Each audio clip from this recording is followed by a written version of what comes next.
It's Mike Boehler with the Link Local Broadcast Network. We're back with Richard Killian, President and CEO for Prospect Equities, a U.S. Army veteran, a real American entrepreneur, talking about how his military service helped him excel in civilian life. Now, Rich, you played a lot of different roles when you're in the service. Is there any one singular accomplishment that stands out for you? Well, let's see. Didn't have time to think about that one too much, but I think one of the things that was, actually here's a story for you. I was the guidon bearer, okay, the guy who carries the flag when you do the runs in the morning for your PT. You were in shape. What's that? You were in shape. Well, yeah, but here's kind of the funny thing. I remember one of my colleagues, if you will, he was a specialist. I was a private at the time, so he was a few ranks higher than me. And he was what they call the short-termer. He was ready to get out, and he was the original guidon bearer for the division that we were running in, doing our morning jogs and whatnot. And kind of the cool thing is we had a couple guys trying out for that position, if you will, taking it. And they kept falling out of the run. I mean, they could hold the thing for maybe a block during the run and stuff like that, and couldn't do it. So finally, it came to me, and I remember this guy telling me, "Don't ever, now you got it, don't ever let it go," type thing. And that was right when I first got there. I was stationed in Schofield Barracks, Hawaii. That was my permanent duty assignment for the 3 years I was in after basic and AIT. But kind of the interesting thing was it was a little bit heavy, but it was more, just having to keep it going, right? So I'm running with this guidon that one day. It was exhausting. We ran a couple miles. I forget what the length was. But I actually accomplished it, and I made it. So then I was the guidon bearer for the rest of my time there. But I think one of the lessons I learned from that was, never give up. And there was plenty of times when I'm carrying this heavy flag, basically, and, you're trying to run, and then you got 5-mile runs, whatever it is. Plenty of times I wanted to give up, but I just remember the back of my head, the one guy saying, I'm going to PT, you're behind, if you will, if you let that thing go or you give it up, because he was my platoon leader. And the bottom line is I never gave that up. So I think that's one of the lessons that you don't know you're learning it when you're there, but it was just one of those things. Hey, you're in the Army, be all you can be is the slogan, right? So it was something that I definitely wanted to accomplish and not make myself look bad in front of my superior, if you will. So that one little instance always gave me the push to never give up, to never quit. Sounds like that role is really one that you enjoyed.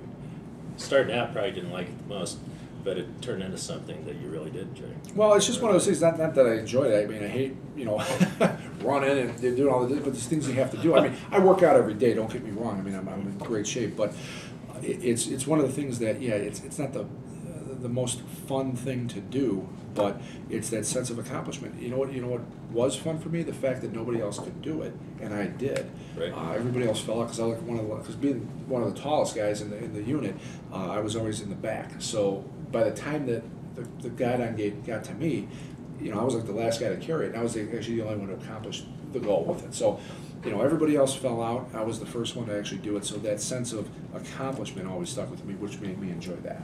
Excellent. Mm-hmm. What type of job in civilian life probably makes use of the skills that you learn in the military, if you would? I think every job. I mean, again, the skills you learn in the military are, like I said, the discipline, the do or die situation. I mean, when you're putting even in a combat situation or a combat setting,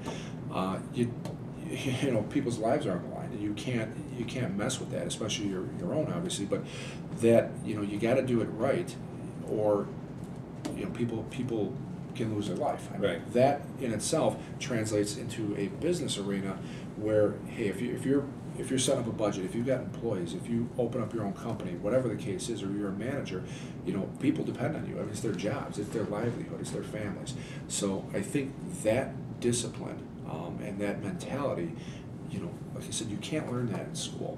And I think that's what makes, I know that's what makes me do okay with what I, with the companies I have and the people that I have within our organization. But that's it, number one. Okay. Mm-hmm. So veterans that may be in transition, or any veteran for that matter, should realize that they have these skill sets, be proud of them, make sure that they share them with whether their network that they're trying to build and/or when they're talking to somebody about a job, right? Well, absolutely. I mean, that leadership role, that accountability role, if you will. I mean, those are qualities that you typically just don't get anywhere. Okay, I mean, hands down, I have all the degrees, and I've got my MBA, I've got education from Harvard, I mean, I've got engineering degree. These are all top-notch degrees in schools that I've gone to. But, when you look at my wall in my office, my military honorable discharge is what's on top, because to me, that's number one. That is the foundation of what has made me accomplish all these other tasks. Okay, so, anybody coming out of the military, you have those skills embedded into you. But it's what you do with them, because like I said, it's easy to, like I said, I don't like necessarily the runs holding, that's not going to run around the block, holding a flag anymore, but I do train every day. I do get up, I still get up at, 5:30 in the morning. I'm at the gym at 6:30, and, I'm before we had this interview, I'm at the gym, Right. changing and getting my suit and coming to battle today at work, type thing. But it's those disciplines that people have inherently in them that you need to bring out to the real world. You've been incredibly successful. What do you think is the most difficult transition that faces a lot of folks that come out of the military going back into civilian life? I think it's, well, I remember because my transition was coming out of the military, going to school, and it was kind of funny because I used to, still refer to, on post when I was actually on campus, that just you get into that regimen of military language and stuff like that, So on that level, I guess that was one of the instances. You gotta remember. Okay, you're wearing civilian clothes now. You're not wearing a uniform. But in a business sense or in a business setting, I don't think it's necessarily that hard. I mean, the Army or the military, for that matter, U.S. military is probably the most well-run organization in the world. I mean, that's why we are still the strongest country in the world, because of our military. That's our backbone. That's our corporation, if you will. Okay, whether it be government, whether it be from the presidency down to your congressman, these are there's a structure in place that no other country has like we do, which makes us successful. So any veterans need to be very proud of that. Okay, that discipline, that structure. When you're out in the motor pool picking up cigarette butts and you're thinking, what's this for? Why am I doing such mundane tasks? There's a principle behind it. There's a purpose behind everything you do. It's the discipline. It's the structure that they're building and they're embedding in your mind, so that when you go into civilian life, I call it the real world. Not that the military wasn't the real world, but when you come out into civilian life, these stay with you forever. Okay. Tell us a little bit about the Hardship Home Foundation, the charity that you started in 2010. 2010. And how you're trying to help folks out, whether military and or non-military. Correct. Well, being that my core competency is real estate, okay, Prospect Equities is a real estate brokerage, and we have all the ancillaries that go with it: mortgage, title, insurance, construction, demolition, and so on. All these different companies that feed into it. Back in the 2008 recession, okay, when real estate prices were bottoming out, people were losing their homes. I had made a good amount of money, okay, for my career. You had a lot of success. Up until that point. So I was always the type to give back, help people. When people started, people close to me, employees, family members, were, in a position where they could lose their house, they couldn't make their mortgage payment or their rent or what have you, I was helping a ton of people by just basically giving them money to pay their rent, never asking for it back, things like that. I mean, I was doing a good thing. I had it, I helped, I can give. So kind of after doing that for a couple of years, I got burned by somebody who actually needed a loan. I wrote a guy a check for $125,000. Okay, he was an older gentleman. We were trying to help him refinance his $11 million strip mall. Okay, long story short is he needed money to pay the taxes off. I actually helped this guy, gave him a short-term loan. It's been, 5 years ago now. I mean, I've never seen a dollar of that money back.